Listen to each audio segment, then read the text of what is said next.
Taiwan holds its largest ever military air raid drills amid threats from China. Welcome to VOA Asia Weekly. I'm Chris Casquejo in Washington. That story is coming up, but first making headlines. Typhoon Gaemi swept through northern Taiwan on Thursday, killing 3 people and triggering flooding.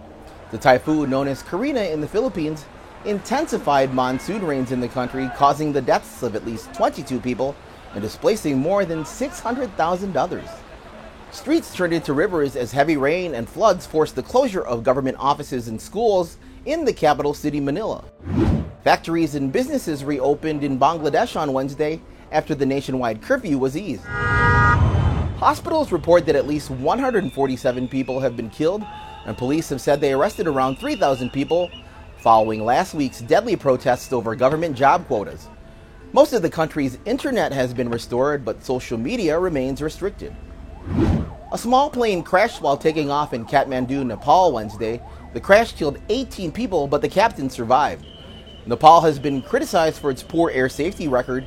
In January 2023, at least 72 people were killed in a crash involving Yeti Airlines.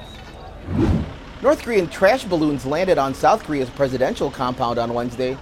The balloons did not contain dangerous materials and no one was injured, but Wednesday's incident raised concerns about the security of key South Korean facilities.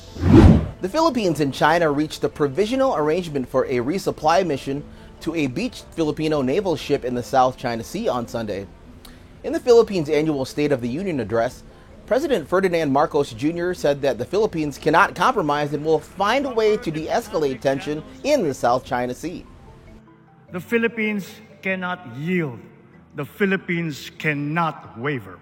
A Chinese Foreign Ministry spokesperson said that Beijing hopes that Manila will keep its word. Taiwan scaled back annual military exercises that started this week as Typhoon Gaemi bore down on the island. This year's exercises included air raid drills to raise public awareness about how to respond to an attack from China and where to seek shelter. As VOA's William Yang reports from Taipei, officials wanted the exercises to be as realistic as possible. As sirens blared and traffic stopped, metro passengers were directed to underground shelters. The focus of Tuesday's drill simulating an incoming missile attack. Some gathered in underground parking lots like this one and squatted, bracing for impact. Brian Chen was on his way to the gym when the drill began. Drills like this are important because if a serious disaster happens one day, Taiwanese people will be prepared. Unlike drills in the past, which were more relaxed, the air raid drills in recent years have become more stringent. The scale of the exercises has expanded over the last 2 years. This year's drills help us understand how close we are to the danger posed by China's military. We have to be prepared for threats posed by the Chinese fighter jets at all times. Taiwan is also conducting a series of unscripted military exercises aimed at enhancing troops' capabilities to respond to real combat. This year's drills remove the largely performative elements of previous exercises. Analysts say the changes are aimed at boosting confidence in the military's capabilities. However, Taiwanese remain divided about how much confidence they have in the military. Taiwan is very united, and a lot of us are reservists who have received very stringent training. I'm one of them. From what I've heard, or based on the experiences of my friends who have served in the military, I don't have much confidence in the Taiwanese military's combat capabilities. Some say the exercises are not enough and that Taiwan could do more to prepare for a potential conflict. The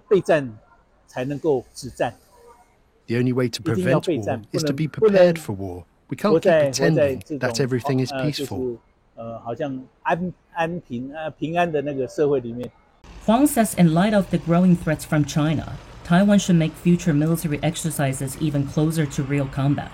William Yang, VOA News, Taipei, Taiwan. Visit voanews.com for the most up-to-date stories. I'm Chris Casquejo. Finally, baby turtles offer hope for an endangered species in Cambodia. The Angkor Center for Conservation of Biodiversity is carefully nurturing the first batch of black marsh turtle hatchlings in Cambodia. The plan is to rebuild the population of this endangered reptile after its parents were rescued from the black market. Thanks for watching VOA Asia Weekly.